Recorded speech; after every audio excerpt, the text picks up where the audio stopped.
Joe, we got a big matchup in the SEC this week, Georgia and Tennessee. Tennessee coming off a pretty convincing win last week. I know it's not without its obstacles, with Nico getting a little banged up. Heupel said that it was very much more precautionary than anything. Georgia coming off the loss to Ole Miss, and what was a little bit of a dominating fashion for Ole Miss. This is a playoff eliminator for Georgia. Yep. So it's not necessarily for Tennessee, but it certainly is a playoff eliminator for Georgia. How do you see this one going? Also, to bring up with the injuries, DeLeone Sampson also went down with an injury. I think that there is a hope and an expectation that he's going to be available and playing, but we both know a banged-up Nico without DeLeone Sampson is going to be extremely detrimental for that offense. Like, that is something that needs to be closely monitored throughout this week. We're taping this on a Monday, so things certainly can change. Where my lean is at the current moment, there's a lot of things to unpack. Before we unpack that, my lean is on Georgia. Georgia's at home. They're coming off of an embarrassing loss. I really thought that they were going to go on this amazing trajectory after the loss to Alabama and the way that that was a sobering moment for them. But apparently that wasn't the case. But Kirby's still a great head coach, and he's not going to allow back-to-back bad performances, and more importantly, with the season on the line, for them to drop the game. Where I do have concern, and where Tennessee can win this football game, is that their defense is extremely dominant, and I'm sure that we're going to expound upon that, but they need to play their best game blocking because they're stepping into another situation where they're facing an elite defensive line. Joe, I hate to do this, but I got to go here. Georgia might be very fraudulent from our expectations of what they should be because of what we just saw from that offensive line. Okay. Now, I sent you the clip of the All-22 copy of a running play where Jared Ivey beats Tate Ratledge, but it's not just Tate Ratledge, Joe. All four defensive linemen won a rep against the run, and the Georgia running back is just sitting there like, what is going on? He's got four defensive linemen running right at him. Joe, they have a problem at their offensive line. And this is not a game that you find yourself. This is not a game that you want against a team like Tennessee where you're coming off a very physical football game. Now, you're right on one thing. Kirby can get some things fixed after coming off a performance that you just had against Ole Miss. The problem is that I don't know how talented they are. And I don't care what you do when you're getting beat. And listen, that Ole Miss may be the best defensive line in the country. They lead in sacks, tackles for loss. I mean, they're insane defensively. So it's not like I don't think Tennessee is that. But, man, have they been very good this year. Joe, they can't run the football. They can't protect Carson Beck. If you show and have shown, teams that have shown that they can get after the quarterback from the edge, both tackles have had an issue this year. And that is where Tennessee 1,000% can get wins. Joe, I don't know about this. I know. That's why I'm not very confident. It's a lean for me. Like, I'm like, really, I don't know if I feel great about even saying that Georgia's that I feel like Georgia wins. Because, like, everything you're just saying there, it's all very important points. Well, again, regardless if they're going to play or not going to play, the simple fact that you have a quarterback in Tennessee and your best running back, I'm just going to call him your best player in DeLeone Sampson, both of them are not going to be 100%, regardless of what happens. Okay? So we're going to have, no matter what happens, if they play, they don't play, they are not going to be 100%. Nobody this time of the year is 100% anyway. But, Joe, Georgia can't run the football. And I know that Carson Beck's going to give me a turnover. And, man, with this Tennessee defense, he might give me two. So you know what, Joe, I have no idea how to predict this game if I'm being real with you. Because I don't think that Georgia, if you're physical with them offensively, that they can do anything. What are we seeing from Alabama? Like Blake, they did it in the second half against Bama. Joe, you had a fraudulent LSU run game that ran on Bama. Okay? That Bama front seven is not who we think that they are.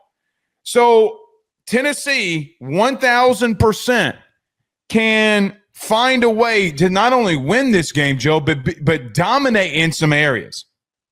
I think that there's two realities where this game could pan out. One is Georgia regains some energy.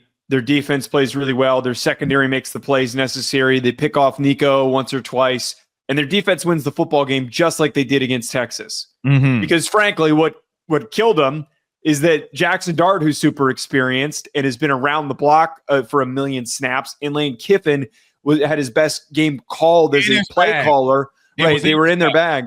That was what led to the exposure of some of the weaknesses for that secondary that was particularly pretty stout coming into that game. You're going up against Nico, who has been turnover prone, and we watched what they did to Quinn Ewers. That's one way this game plays out. The other is to what you've basically described, is that maybe their offense is a little slow to get going because Nico's banged up and DeLeone Sampson's also a little bit banged up. I think that if they win, it's going to be very similar to the performance that they had against Alabama, where the first half is super close. Both teams are making mistakes. Maybe both Nico and Carson Beck have turnovers, but eventually they break free in the second half and their front seven just ends up getting home. They are fourth in havoc rate and they're third in adjusted EPA per play on defense. So that means that they are not only are they not allowing much production per play, they're also getting home for tackles for losses and sacks as one of the best groups in the country. Omar Norman Lott and James Pierce Jr. could completely go off in this game, and it is something to pay close attention to, how early on they're getting penetration, because it could end up getting worse and worse as the game goes on. Two things I want to expound on by what you just said. I want to go to the first thing you said. Okay. I think that I would bet the under in this one. Let's just bet the under, because I like you said, I don't trust Carson Beck, but I don't know the status of Nico. Here's the truth about Georgia defensively. Are you ready? Mm-hmm. They're a really good football team because of their defense. Joe, they're 13th in the country in total defense. That's got to be adjusted. And you talked about EPA per play. I would assume they would be around third if, number one, Carson Beck wasn't turning the ball over. But, Joe, could you imagine if they had any form of run game? Because it's a great point. So everybody keeps telling me that this Georgia defense, it's not like the old. It's not like the old. Oh, they gave up a first down. Oh, they gave up 28 points. Well, they gave up 28 points last week simply due to the fact that their offense could barely get past the 50 in moments. Like, let's be real. I mean, they basically gave them their only touchdown of the day by getting the turnover early in the game. Like, what are we talking about? Georgia defensively is still, Joe, very stout. But something's got to change with them offensively. Personnel-wise, you can't fix it.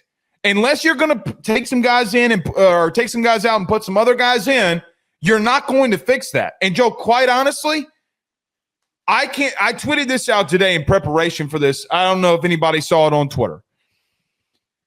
If you would have told me coming into the season that Georgia, LSU, and Florida State would be in the 100s in running and rushing the football, I would have laughed square in your face. And that's exactly where Georgia is. Joe, they're 104th in the country in run offense.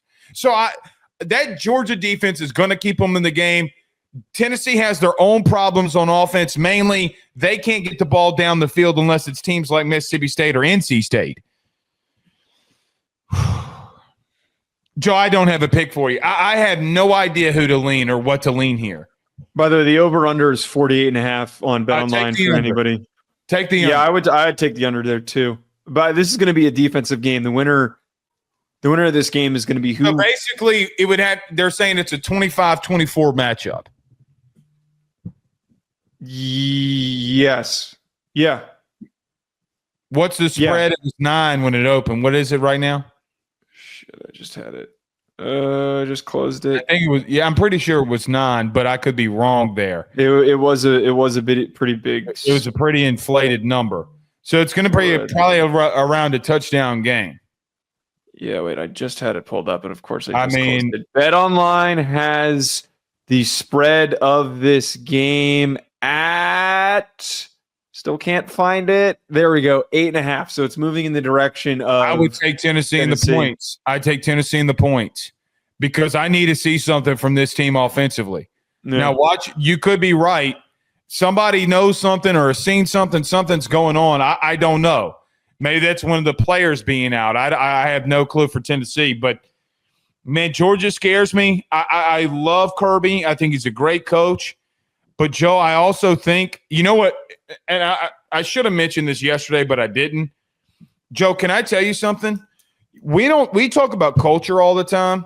Did you see the photos of Carson Beck like grinning on the sidelines? I saw it during. Yeah, that's pissed me off. And for anyone who wants to downplay that's ridiculous. You can't be freaking. I don't care how kids deal with shit in games. You can't be smiling. You're not a kicker or a punter or some shit. You're the starting quarterback. Kirby comes out today and says that the guy that was, cheering with people, the viral video, he said, well, that guy's an idiot. And the first thing that I thought, I was like, okay, so you're going to call that player an idiot. He hadn't seen his friends in a long time. Like, what's going on? Whatever. Okay. But you have had many players arrested, and you're not calling them. You haven't said anything. You haven't said anything about that stuff, and you're calling this kid an idiot because he was with his friends that he hadn't seen in a long time. Like that, I don't care about. I think that there was a lot of overreaction to that. Yeah, a lot of overreaction. He saw his friends, whatever. It is what it is. All right. BetOnline remains your top spot for all of your live betting action and contests. NFL, college football, UFC, NHL are all in full swing. BetOnline is your number one source for wagering news, odds, trends, and predictions with both desktop and mobile access at any time. Head to BetOnline today and use promo code BELIEVE, that's BLEAV, for 50% off your first deposit. That is a 50% welcome bonus.